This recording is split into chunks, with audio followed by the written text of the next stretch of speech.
Şizoidlər münasibətdən qaçırlar, yoxsa öz rahatlıqlarını qoruyurlar? Mən bu videoda şizoid xarakterindən yox, şizoid şəxsiyyət pozuntusundan bəhs edəcəm. Bu ən yanlış anlaşılan şəxsiyyət pozuntularından biridir. Çünki insanlar çox vaxt bunu utancaqlıqla, introvertliklə və ya sakit xarakterlə qarışdırırlar. Halbuki struktur daha dərindir. İnsanlarla emosional yaxınlığın təhlükəli, yorucu və mənasız hiss olunmasıdır. Bu səbəbdən şizoid xarakterinin əsas müdafiə strategiyası daxili dünyaya çəkilməkdir. Şizoid sözü qədim Yunan dilindən gəlir. Burada şizen ayırmaq, parçalamaq, eidos isə mənlik deməkdir. Yəni ilkin mənası təxminən daxili dünya ilə xarici dünyanın ayrılması kimi anlaşılır. Amma buradakı ayrılma daha çox emosional uzaqlaşma, daxili dünyaya çəkilmə və sosial əlaqələrdən ayrılma mənasında istifadə olunur. Çünki onların emosional boşluq, daxili təcrid, həyatdan uzaqlaşma və mənasızlıq, münasibətlər qura bilməmək kimi problemləri var. Şizoidlər bu vəziyyətdən əziyyət çəkirlər, amma bu əziyyət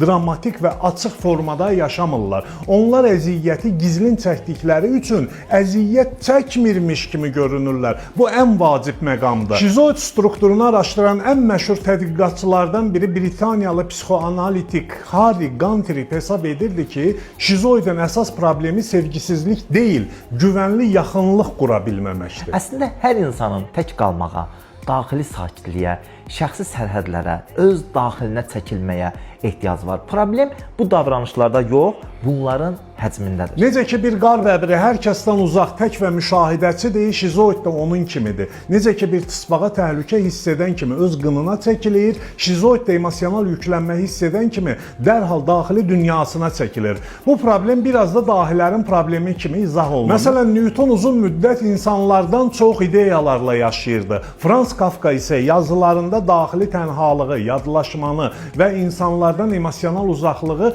çox dərin şəkildə hiss etdirirdi. Bu tip insanlarla münasibətdə ən vacib amil onların sərhədlərinə hörmət etməkdir.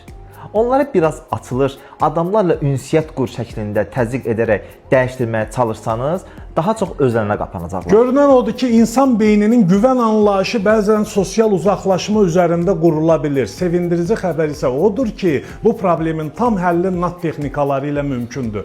Fikirləriniz çox dəyərlidir.